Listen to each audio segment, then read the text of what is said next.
On this Mother's Day, a North Carolina family is thankful to simply spend time together.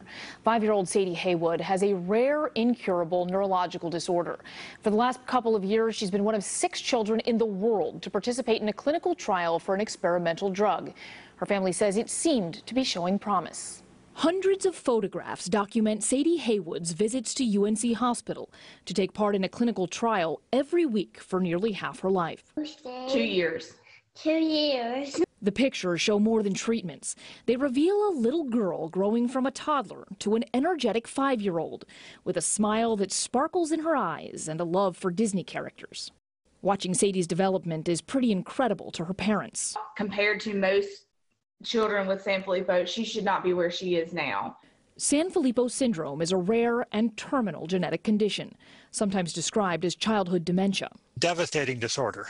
Sadie's doctor, Joseph Munzer, has studied rare diseases, including Sanfilippo, for decades. So it's a progressive neurologic disease, developing normal for a while typically.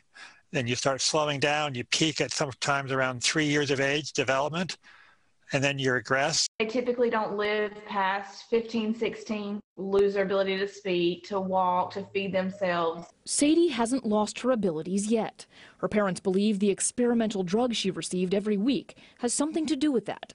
She was one of just 6 children in the world taking part in the clinical trial. It's a miracle that we got into that study. I think it was probably helping her, but unfortunately now, who knows what's going to happen. Sadie recently received her last treatment.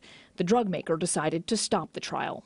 We're giving this family hope, and then unfortunately that hope disappeared, and they elected to stop before we really had a lot of efficacy, a lot of effectiveness data, and there was really no safety concerns at that point. It was most likely some other reason, primarily probably a business decision. I understand business decisions, but then it's also like this kind of business decision affects more than just a business. It affects, a child's life. Sadie, her family, and her medical team celebrated her last treatment with party hats and pom-poms, but their smiles hide a sense of sadness. Most likely with time, she'll start to regress, unfortunately. In a couple months, she's probably not going to be this good. They still hold on to hope that another clinical trial may come along.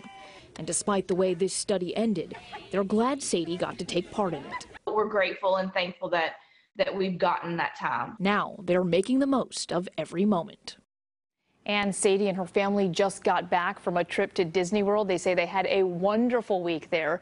They're currently working with the Sanfilippo Foundation to raise money for a gene therapy trial they hope could potentially help Sadie and other children like her. If you'd like to help out or learn more, we have a link on our website, CBS17.com.